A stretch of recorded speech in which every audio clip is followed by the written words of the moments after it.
বিরোধিতা হয়ে যাবে, এটাই বিশুদ্ধ অভিমত। জি, এরপর একটা লিখিত প্রশ্ন এসেছে, তারাবি সালাতের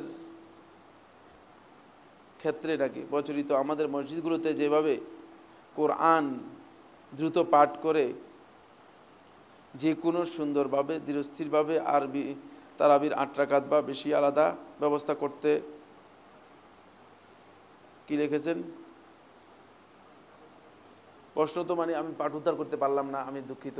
তবে আমি যেটা প্রশ্ন বুঝতে পেরেছি সেটা হচ্ছে আপনি বুঝাতে চেয়েছেন যে তারাবি সালাতের মধ্যে যে 20 রাকাত আদায় করে এবং অনেক দ্রুত পড়ে, সেই ক্ষেত্রে যদি কেউ ধীরস্থিরভাবে কোরআন তেলাওয়াত করে 8 রাকাত পড়ে তাহলে তার কোনটা উত্তম হবে?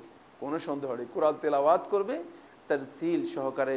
যদি কোরআন ধীরস্থিরভাবে তেলাওয়াত না করে তাহলে তার সালাত হচ্ছে কিনা এটাই সন্দেহজনক। সুতরাং তারাবিহের সালাতে যেভাবে কোরআন খতম করার নামে বললেন তো কোরআন তেলাওয়াত করা হয়ে থাকে, এটি কোরআন তেলাওয়াত নয়। কারণ হলো হয়তো অনেকে আছে কোরআন বুঝেন না, কিন্তু আল্লাহ তাআলা বড় মেহেরবানিতে মানে আল্লাহ তাআলা এই এতটুকু করেছেন যে মানে আমরা যখন শুনি সাথে সাথে আমরা বুঝি। বুঝতে পেরেছেন কিনা?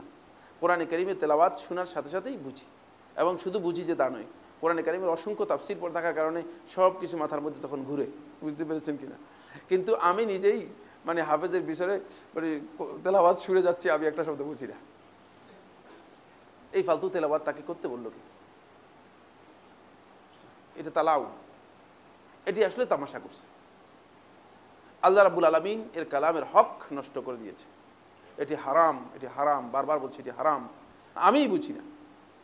এখন আপনি কোত্থেকে বুঝবেন? আপনি তো শুধু আপনার কাছে মনে হয় যেন মাথার মধ্যে কি বোবো বোবো আওয়াজ শুনে যাচ্ছে। তাহলে এটা এর চেয়ে গলদ কাজ আর কিচ্ছু নেই, এর চেয়ে গলদ কাজ।